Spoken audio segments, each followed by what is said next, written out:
राधे राधे मेरे प्यारे मित्रों, हरे कृष्ण।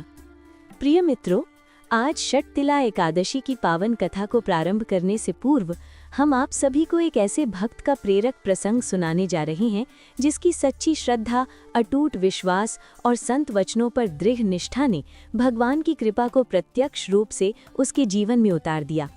ये केवल एक कथा नहीं है, बल्कि उन सभी भक्तों के लिए एक दिव्य संदेश है जो आज किसी दुख, प्रश्न, पीड़ा या निराशा के साथ प्रभु की शरण में आए हैं।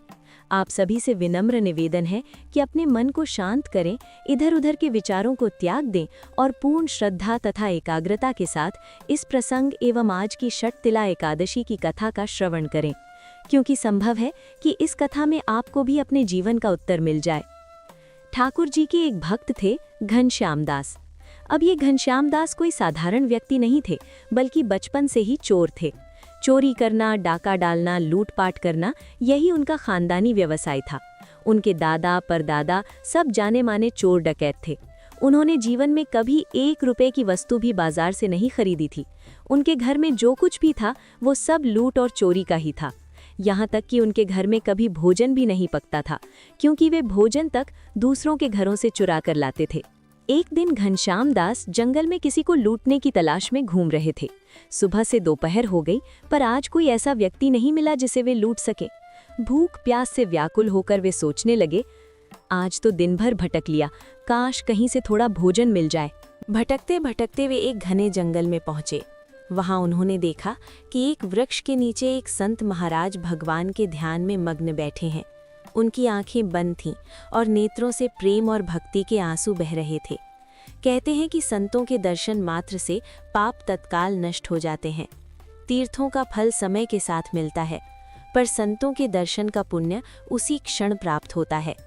घनश्याम दास पहले तो सोच रहे थे कि इन संत महाराज को ही लूट लिया जाए, लेकिन अचानक उनका मन बदल गया। उन्होंने पहली बार किसी को झुककर प्रणाम किया। जीवन में ये उनका पहला प्रणाम था। संत महाराज को भी ये देखकर अपार आनंद हुआ। उन्होंने मन ही मन अनुभव किया कि इस जीव पर ठाकुर जी की कृपा हो रही है। घनश्याम दास सोचने लगे, ऐसा कौन सा सुख है कि बिना किसी भोग विलास के भी इनके नेत्रों से आनंद के आंसू बह रहे हैं। संत महाराज ने प्रेमपूर्वक कहा, बैठ जाओ पुत्र, कोई जल्दी तो नहीं है। कुछ समय वार्तालाप के बाद संत ने उनके जीवन और कर्मों के विषय में पूछा। घनश्याम दास ने स्पष्ट कह दिया, महाराज, मैं चोरी करता हूँ, डाका डालता हूँ, यही मेरा पुश्तैनी कार्य है। संत ने समझाया कि ये पाप कर्म है और इससे लोक परलोक दोनों नष्ट हो जाते हैं। उन्होंने कहा, आज तुम्हारे ऊपर ठाकुर जी की कृपा है कि तुम्हें संत संग मिला है। मेरे सामने एक नियम लो, आज के बाद चोरी छोड़ दो। घनश्याम दास ने हाथ जोड़कर कहा, महाराज, ये मेरे लिए असंभव है, इसी से मेरा परिवार पलता है। तब संत महाराज बोले, यदि चोरी नहीं छोड़ सकते तो मेरी 4 आज्ञाएं मानो। सदा सत्य बोलना, किसी भी परिस्थिति में झूठ नहीं, साधु संतों की सेवा करना और उन्हें प्रणाम करना, कोई संत घर आए तो उसे भूखा न जाने देना, बिना ठाकुर जी को भोग लगाए जल और भोजन ग्रहण न करना, और जहां आरती हो दर्शन अवश्य करना। घनश्याम दास ने ये चारों बातें सहजता से स्वीकार कर लीं और जीवन भर पालन का वचन दिया। इसके बाद घनश्याम दास साधु सेवा करने लगे। एक बार संतों की मंडली उनके घर आई। भोजन न होने पर उन्होंने खेत से गेहूं लाकर संतों को भोजन कराया। भय था कि पकड़े जाएंगे, पर अचानक तेज आंधी और वर्षा आई और उनके पैरों के निशान मिट गए। तब उन्हें दृढ़ विश्वास हो गया कि साधु सेवा कभी व्यर्थ नहीं जाती। एक दिन गुरु उत्सव के लिए सेवा ले जाने हेतु उन्होंने चोरी से घोड़ा लिया, पर गुरु आज्ञा अनुसार सत्य बोलते रहे। रास्ते में ठाकुर जी की आरती देखकर वे दर्शन करने चले गए। जब सैनिक पहुंचे तो देखा काला घोड़ा सफेद हो चुका था। ये ठाकुर जी का चमत्कार था।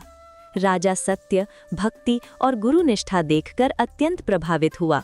उसने घनश्याम दास को दंड देने के बजाय सम्मान और संपत्ति प्रदान की।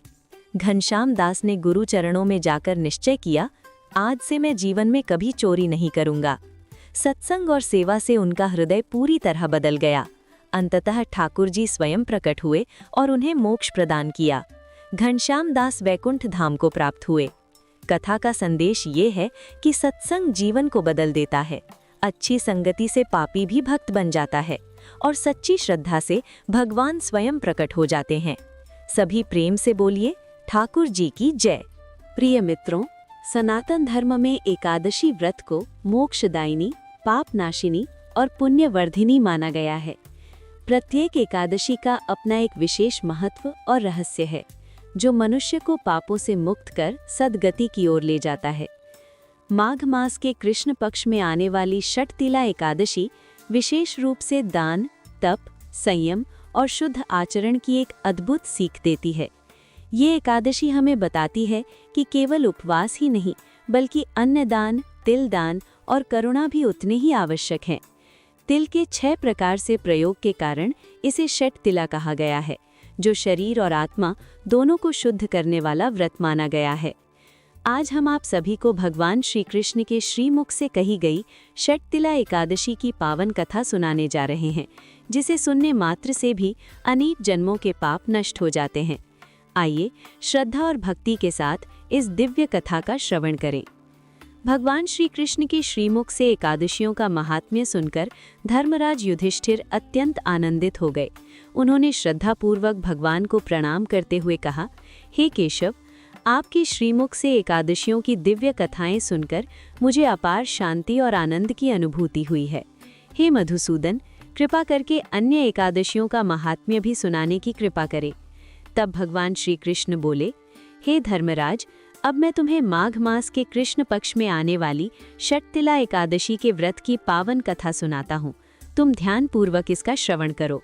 भगवान श्री कृष्ण कहने लगे, एक समय की बात है, दालभ्य ऋषि ने पुलस्त्य ऋषि से पूछा, हे ऋषि श्रेष्ठ, मनुष्य मृत्युलोक में ब्रह्म हत्या आदि महापाप करते हैं तथा दूसरे के धन की चोरी और दूसरे की उन्नति देखकर ईर्ष्या आदि करते हैं। ऐसे महान पाप मनुष्य क्रोध, ईर्ष्या, आवेग या फिर मूर्खता वश करते हैं। इसके बाद शोक करते हैं कि हाय, ये हमने क्या किया। महामुनि, ऐसे मनुष्यों को नरक से बचाने का क्या उपाय है? कोई ऐसा उपाय बताने की कृपा करें जिससे ऐसे मनुष्यों को नरक से बचाया जा सके, अर्थात उन्हें नरक की प्राप्ति न हो। ऐसा कौन सा दान पुण्य है जिसके प्रभाव से नरक की यातना से बचा जा सकता है? इन सभी प्रश्नों का हल आप कृपा पूर्वक बताइए। तब दालभ्य ऋषि की बात सुनकर पुलस्त्य ऋषि ने कहा, हे मुनि श्रेष्ठ, आपने मुझसे अत्यंत गूढ़ प्रश्न पूछा है। इससे संसार में मनुष्यों का बहुत लाभ होगा। जिस रहस्य को इंद्र आदि देवता नहीं जान पाए, वो रहस्य आज मैं आपको अवश्य ही बताऊंगा। माघ मास आने पर मनुष्य को स्नान आदि से शुद्ध रहना चाहिए एवं इंद्रियों को वश में करके तथा काम, क्रोध, लोभ, मोह, ईर्ष्या तथा अहंकार आदि से सर्वथा बचना चाहिए।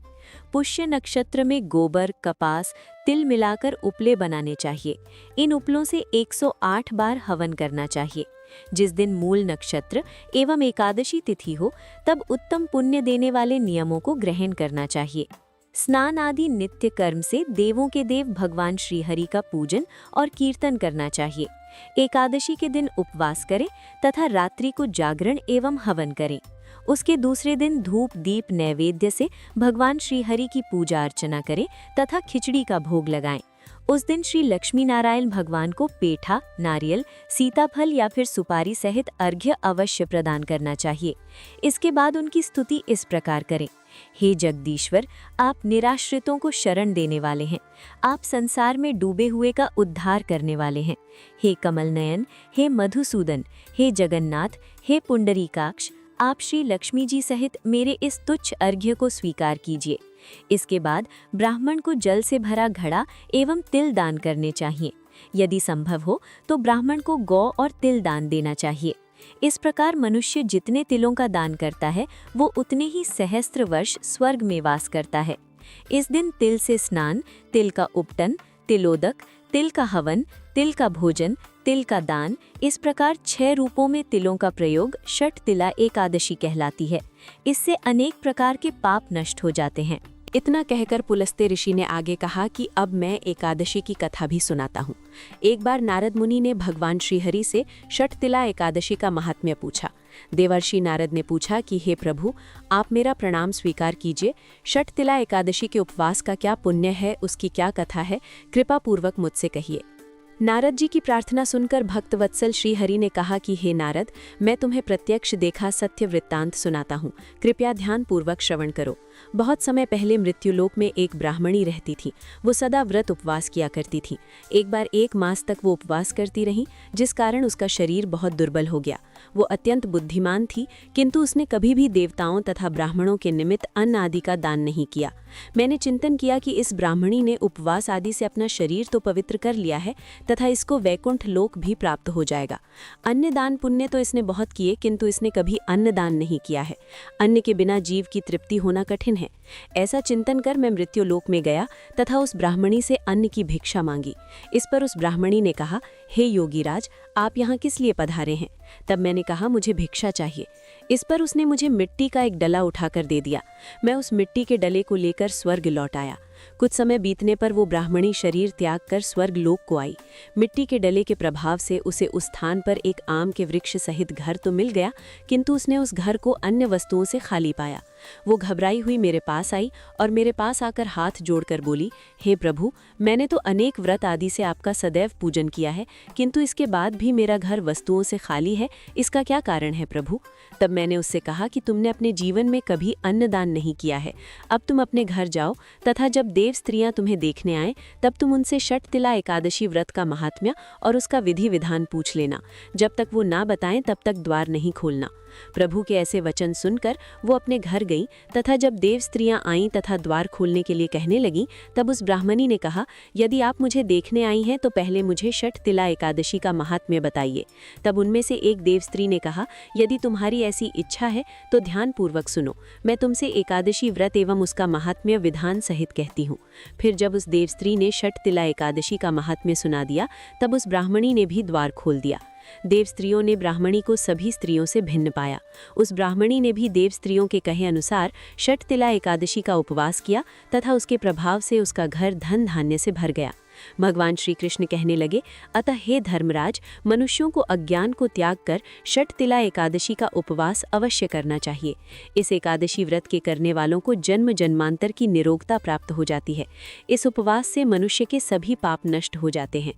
कथा का सार ये है कि षटतिला एकादशी उपवास करने से जहाँ हमें शारीरिक पवित्रता प्राप्त होती है, वहीं अन्न, तिल आदि दान करने से धन धान्य में भी वृद्धि होती है। और इससे ये भी सिद्ध होता है कि मनुष्य अपने जीवन काल में जो और जैसा जैसा दान करता है, शरीर त्यागने के पश्चात उसे फल भी वैसा ही प्राप्त होता है। इसलिए धार्मिक कार्यों के साथ साथ हमें दान आदि अवश्य देना चाहिए। शास्त्रों में भी वर्णन है कि बिना दान किए कोई भी धार्मिक कार्य संपन्न नहीं होता। भगवान श्री कृष्ण धर्मराज युधिष्ठिर को षटतिला एकादशी का महात्म्य सुनाकर वहीं अंतर्ध्यान हो गए। तब भगवान श्री कृष्ण के द्वारा बताए गए विधान अनुसार समय आने पर धर्मराज युधिष्ठिर ने भी परिवार और प्रजा सहित इस पवित्र एकादशी व्रत का पालन किया। अतः हे भक्तों, हमें भी अपने जीवन में इस पवित्र एकादशी का पालन करते हुए अन्नदान, तिलदान और ब्राह्मण सेवा अवश्य करनी चाहिए, ताकि हमारा जीवन धर्ममय और सार्थक बन सके। इसी के साथ षटतिला एकादशी व्रत की ये कथा यहीं पूर्ण होती है। भगवान श्री हरि आप सभी पर अपनी कृपा बनाए रखें। अगर आपको षटतिला एकादशी कथा पसंद आई हो तो कृपया वीडियो को लाइक करें, अपने परिवार और मित्रों के साथ शेयर करें और ऐसे ही धार्मिक कथाएं, व्रत और आरतियां सुनने के लिए हमारी चैनल को सब्सक्राइब जरूर करें। नीचे कमेंट करके बताइए आप किस एकादशी की कथा आगे सुनना चाहते हैं। राधे राधे।